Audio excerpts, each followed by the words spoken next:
2부 예배 때는 YM의 태평양 지역 리더인 벤 너노아 선교사님이 오셔서 우리 청년들 또 교사들에게 또 말씀 전해 주십니다.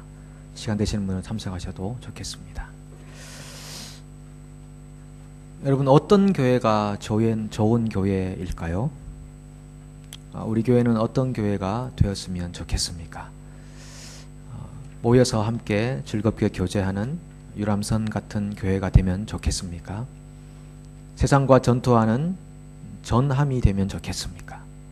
고기를 잡듯 사람을 낚아내는 어선이 되면 좋겠습니까? 어떤 교회가 되면 좋겠습니까? 한국의 안산에 레포츠 교회라는 교회가 오래전에 생겼습니다. 그 교회는 교회의 문턱을 좀 낮추고 사람들의 대중적인 그 필요를 맞춰주기 위해서 교회 예배당 건물을 크게 짓고 수영장, 배드민턴장, 농구장, 테니스장 이렇게 만들어 놓고 주중에 이용하게 하고, 그렇게 해서 사람들의 필요를 채워주면서 교회를 오픈했던 그런 교회가 있습니다. 지금은 이름을 바꿨습니다만 그 교회에 등록 카드에 보면 인도자란이 있습니다. 어느 교회나 마찬가지지만 인도자에 그 예수를 전혀 모르던 분들, 교회를 안 다니는 분들이 교회에 와서 새 가족이 되고 새 신자가 되는데, 그 인도자에다가 누가 당신을 교회로 인도했습니까? 거기에 테니스, 농구, 수영, 헬스 이런 것들이 나를 교회로 인도했습니다. 이렇게 적는다고 합니다. 여러분, 교회의 그러한 세상을 향한 접근이 어떻습니까? 여러분, 거부감이 생기십니까? 아니면 박수를 쳐주고 싶으십니까? 지금부터 약 2000여 년 전에 교회가 생겼습니다. 예루살렘이라는 도시에 교회가 생기고 그 후 2000년간 세계 대부분의 지역에 교회가 생겼습니다. 약 18년 5개월 전에도 오클랜드 땅에도 주님의 교회가 생겼습니다. 교회의 참 본질, 교회는 어떠해야 하는가 여러분 생각해 보셨습니까? 만약 여러분들에게 제가 종이 하나를 나눠드리고 교회는 이래야 됩니다 라는 주제로 써보시라고 말씀드리면 아마 제각기 다양한 의견들을 내실 것 같습니다. 그 중에는 공통되는 의견도 있고 또 색다른 의견도 있을 것 같습니다. 공통되는 것 중에 가장 첫 번째로 나오는 것이 있다면 예배가 아닐까 싶습니다. 교회는 이런 예배 공동체가 되어야 합니다 라는 거죠. 중요합니다. 그러나 교회는 예배만 드리는 공동체는 아닙니다. 잘못하면 예배가 개인적인 이기적 목적으로 사용될 수도 있습니다. 예배가 이기심의 결과라는 말씀이 아니라 예배를 이기적으로 사용할 수 있다는 말씀입니다. 마음의 평안을 얻기 위해서 한 주간 6일 동안은 열심히 살다가 7번째 쉬는 날 썬데이에 국가 공휴일에 모여서 우리 예배 한번 드리고 가자, 그런 마음의 생각들, 사고들은 예배를 이기적으로 사용하는 것에 불과한 것입니다. 오히려 예배 안에서 한 주간 동안 살아가야 될 삶의 내용들을 다시 재조정하고 수정할 수 있다면 그건 정말 하나님이 원하시는 선교적 삶의 일환이 될 수 있을 것입니다. 혹시 여러분 마음속에 이런 생각을 해보신 적 없으십니까?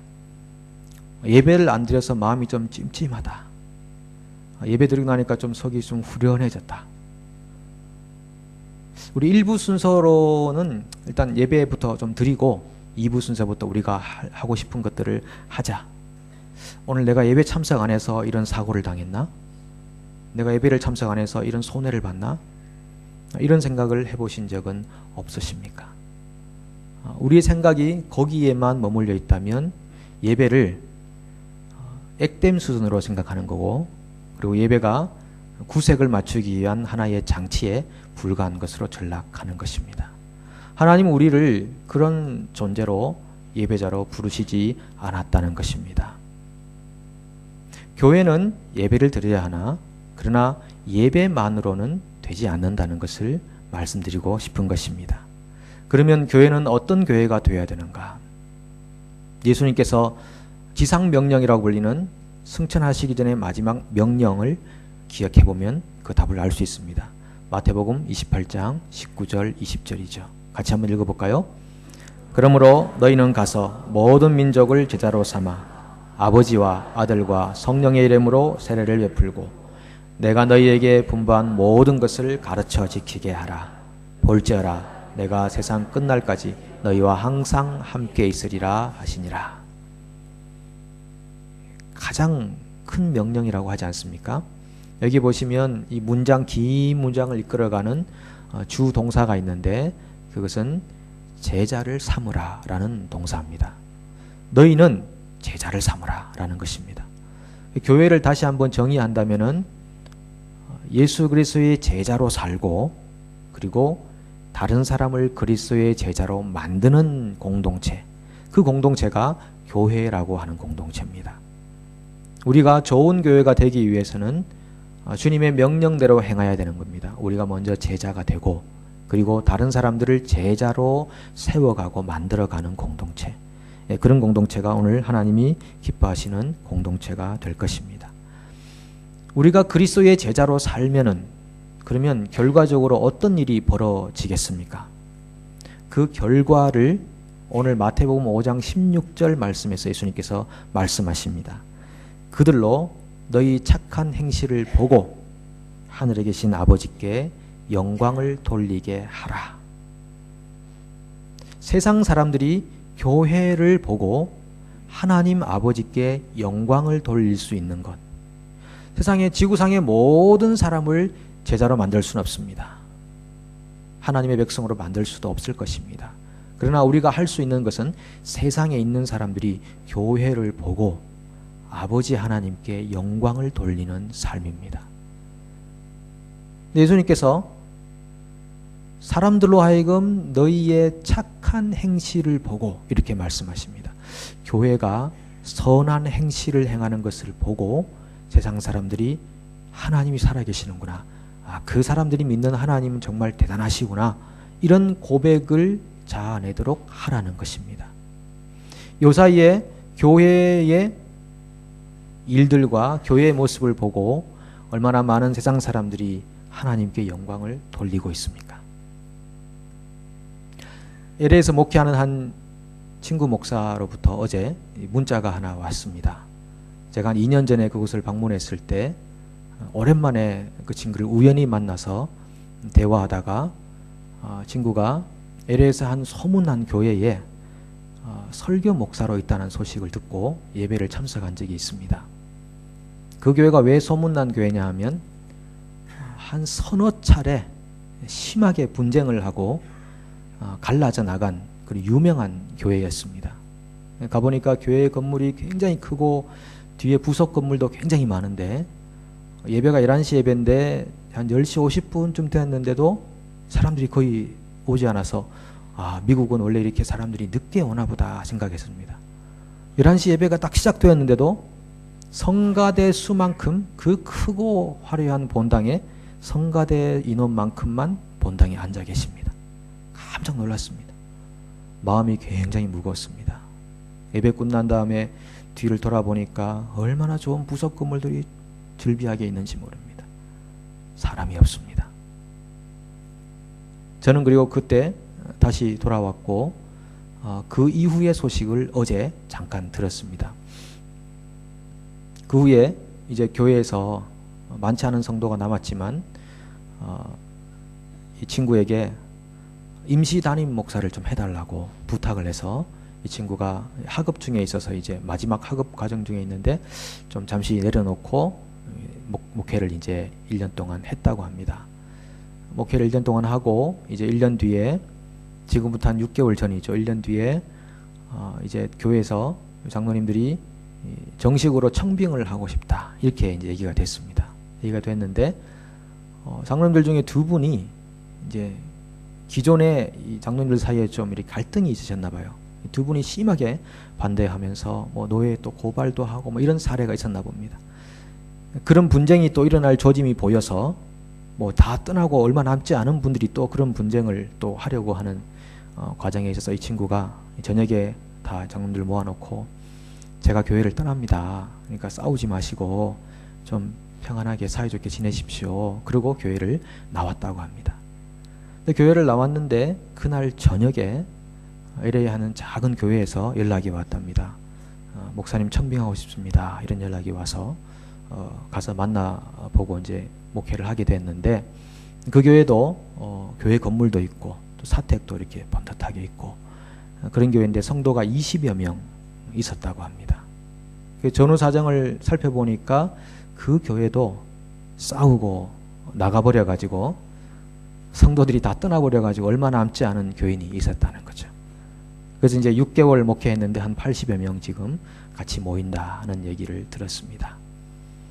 자, 그런 교회들을 보고 세상이 너희의 착한 행실을 보고 하늘에 계신 아버지께 영광을 돌리게 하라. 사람들이 박수를 쳐주겠습니까? 역시 교회는 진리를 위해 저렇게 고군분투하면서 서로 싸우더라도 진리를 지켜내려고 하는 저 열심으로 박수를 쳐주겠습니까? 그 참 신기하지 않습니까? 싸운 교회를 떠나서 다른 교회 갔더니만 이미 싸운 교회였다는 겁니다. 이민교회들이 왜 그렇게 싸웁니까? 분쟁하고 분란하고 자기를 내려놓지 못하는 거죠. 내가 옳다는 거죠. 이민교회는 이민하는 중이라는 말도 있습니다. 불안정합니다. 또 어디로 이민될지 모르는 그런 불안정함 속에 이민교회가 있는 겁니다. 이런 상황 속에서 오늘 하나님께서 우리를 오클랜드 주님의 교회의 교인으로 만드시고 예배자로 삼으셨는데 우리는 어떤 교회를 추구하고 어떤 교회를 만들어 가야 하겠습니까? 오늘 예수님께서 이 본문 안에서 우리에게 말씀하시기를 너희는 세상의 빛이요 소금이다 이렇게 말씀하셨습니다. 예수님께서 우리에게 너희가 빛이 되도록 해라, 소금이 되도록 해라고 하시지 않았습니다. 그게 아니고 너희가 빛이다, 소금이다 라고 하셨습니다. 그래서 빛답게 살고 소금답게 살라고 하셨습니다. 이건 굉장히 큰 차이를 가져옵니다. 너희가 빛이 되라 그러면 이건 불가능한 얘기입니다. 어떻게 우리가 빛을 만들 수 있겠습니까? 어떻게 우리가 스스로 소금이라고 자처할 수 있겠습니까? 그런데 예수님께서는 우리에게 너는 빛이다 소금이다 라고 하는 그 말씀에는 빛처럼 살 수 있는 능력이 있다, 소금처럼 살 수 있는 능력이 너에게 주어졌다. 그러니 그 능력을 잘 사용해라. 그러면 빛이 될 것이고 소금이 될 거다 라고 말씀하시는 겁니다. 능력을 이미 가지고 있는 사람하고 없는 사람은 엄청난 차이를 가지고 있는 겁니다. 예수 그리스도께서 십자가의 보혈로 우리의 죄를 용서하시고 우리가 그 주님을 나의 인생의 주로 영접하고 모셔드릴 때 우리 죄가 용서받는 것뿐 아니라 우리는 빛처럼 살 수 있는 능력도 소금처럼 살 수 있는 능력도 부여받았습니다. 우리 속에 그런 능력이 있는데 사용하지 않으면 주님이 얼마나 안타까워하시고 책망하시겠느냐는 겁니다. 여러분 속에 이 들어가 있는 빛을 보십시오. 그리고 소금, 맛을 내는 소금의 능력을 보십시오. 혹시 여러분이 사시면서 내가 빛 된 것 같다, 소금처럼 산 것 같다 느껴본 적 있으지 않으십니까? 그때 그 느낌처럼 우리 안에는 빛처럼 살 수 있는 능력과 소금처럼 살 수 있는 능력이 주어져 있습니다. 계속 그것을 선택하며 사십시오.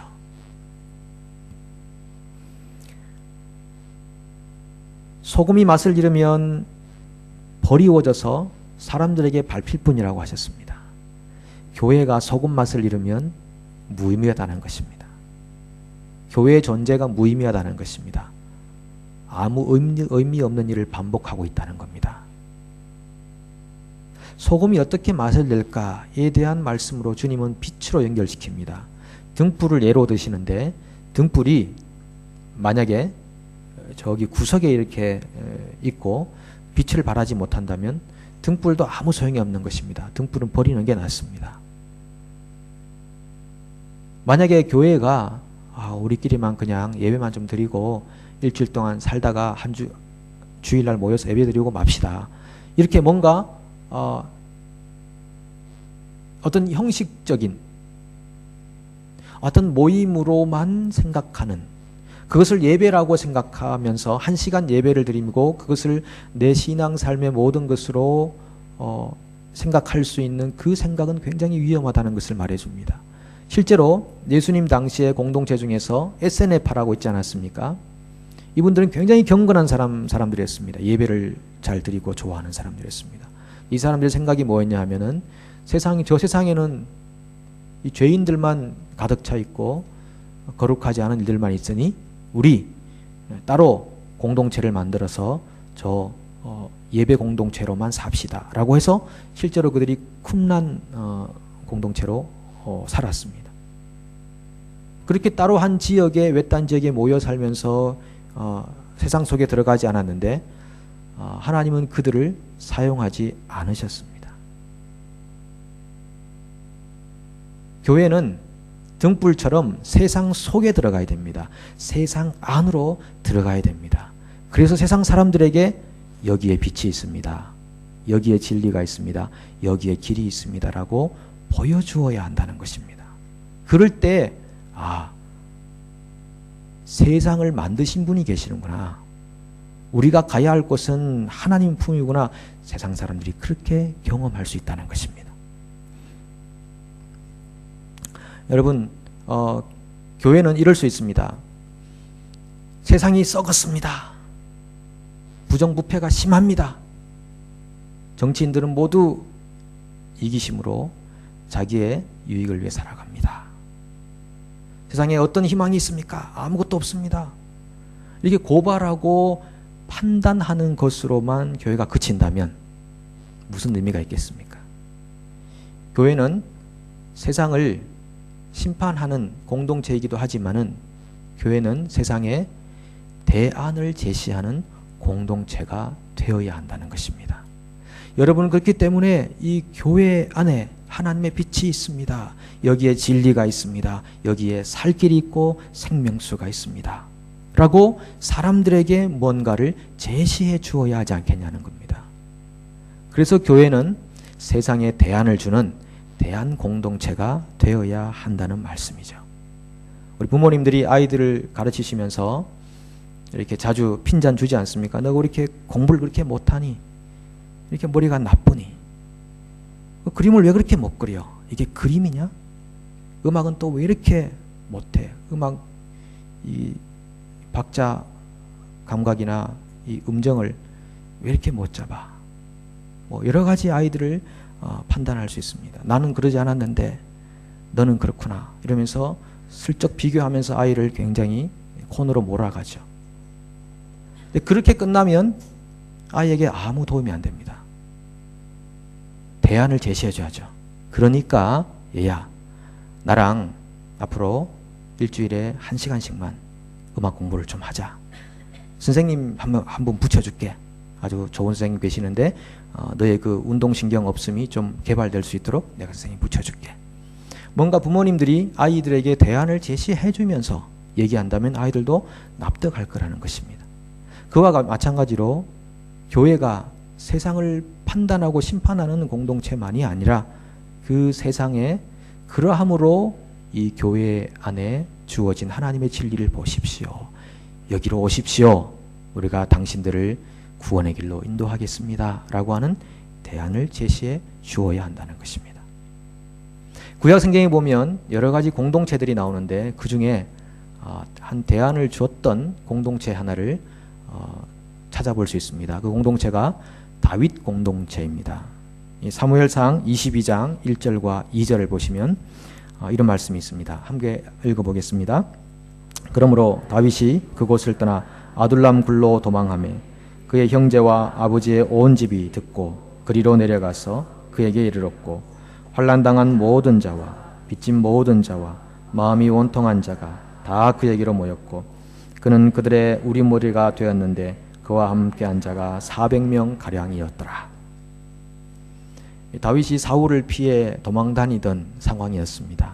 다윗이 아둘람이라는 굴로 도망했습니다. 근데 그 굴로 도망한 다윗을 찾아서 400여 명의 사람들이 모였습니다. 식솔까지 다 포함하면 1000명이 훨씬 넘을 것 같습니다.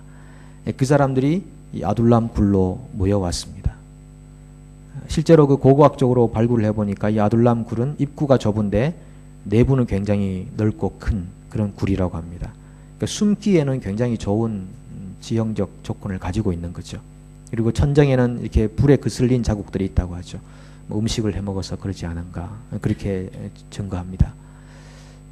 어쨌든 다윗이 있는 아둘람 굴로 1000여 명의 사람들이 모여들었습니다. 그 사람들을 가리켜서 빚진 자, 그리고 마음이 원통한 자, 환난당한 자 이렇게 표현합니다. 그렇다면 그 당시에 사울이 통치하던 나라 아닙니까? 사울이 통치하던 나라에는 충신이 역적이 되고 역적이 충신 노릇하는 역기능 사회였다는 것을 알 수 있습니다. 사람들이 환난당하고 빚지고 원통해서 못 사는 겁니다.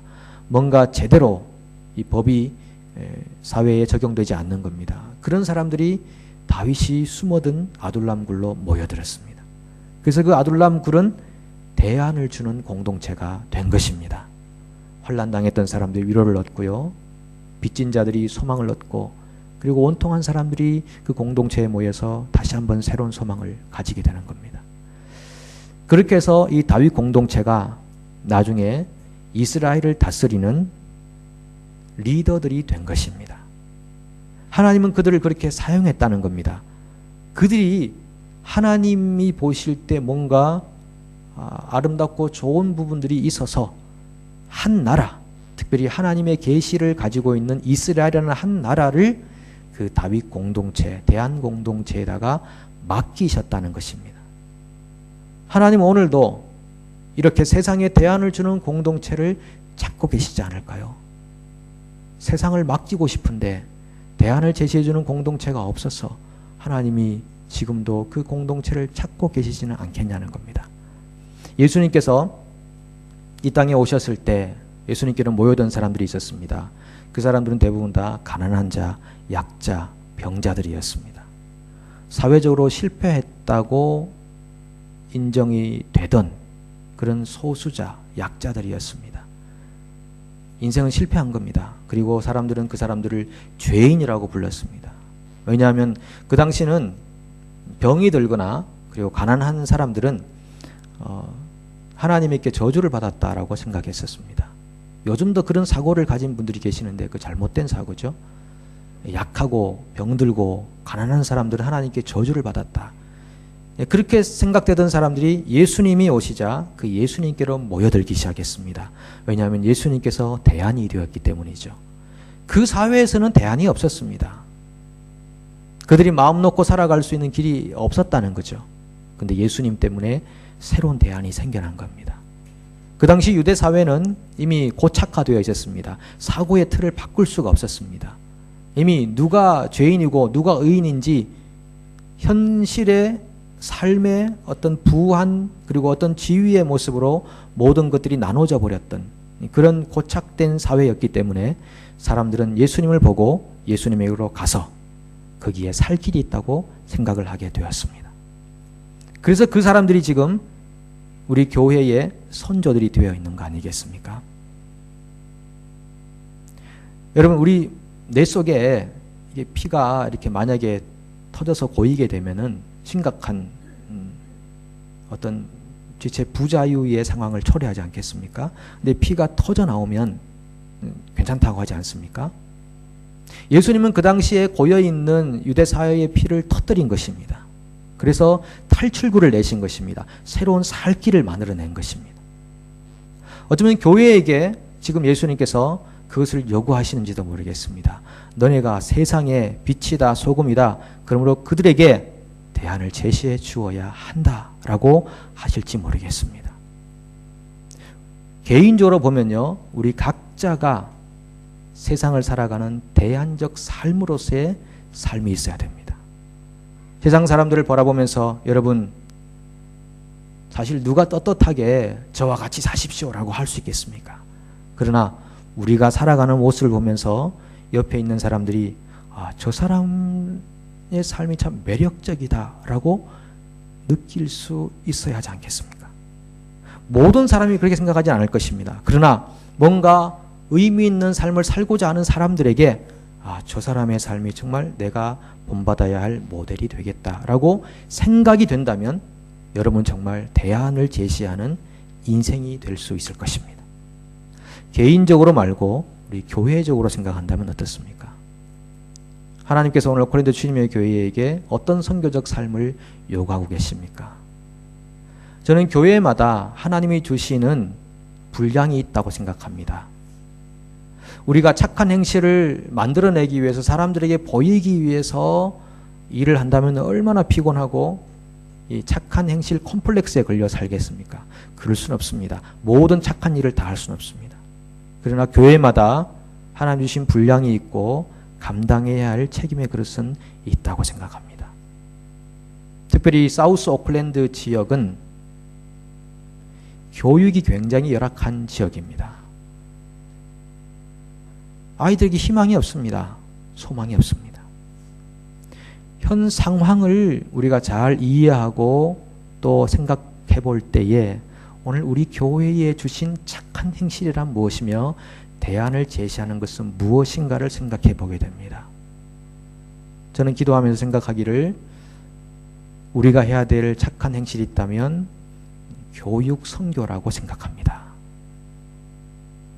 그래서 이런 생각을 해보는 겁니다. 여기에 크리스찬 유치원을 하나 세웠으면 좋겠다.